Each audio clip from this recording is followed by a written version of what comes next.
কুষ্টিয়া শহরে অবস্থিত একটি ভারী প্রতিষ্ঠান রেউনিক অ্যান্ড যজ্ঞেশ্বর। প্রতিষ্ঠানটি মূলত সুগার মিলের যন্ত্রপাতি মেরামতের কাজ করে।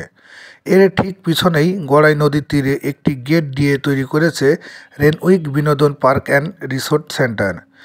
গড়াই নদীর সৌন্দর্য উপভোগ ব্যতীত বিনোদন পার্ক ও রিসোর্টে দেখার মতো কিছু না থাকলেও এর প্রবেশ মূল্য জনপ্রতি 20 টাকা। টিকিট কাউন্টার এবং ভিতরে লক্ষ্য করে দেখা গেল স্কুল কলেজের ছাত্রছাত্রীদের আনাগোনা বেশি।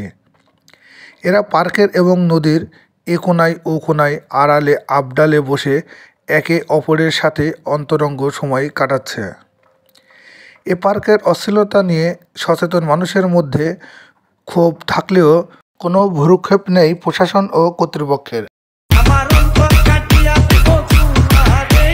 বিনোদন পার্ক ও রিসোর্ট নাম দিয়ে অশ্লীলতা বন্ধ করার আহ্বান জানান সচেতন নাগরিক ও সাধারণ মানুষ।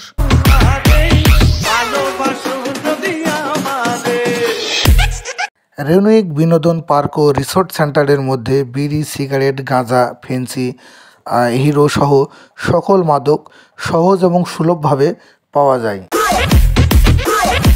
এখানে প্রশাসনের নিয়মিত অভিযান চালানোর দাবি করেন এলাকাবাসী। পার্কটিকে সম্পূর্ণ সিসিটিভি ক্যামেরার আওতায় আনার দাবি জানান সাধারণ মানুষ।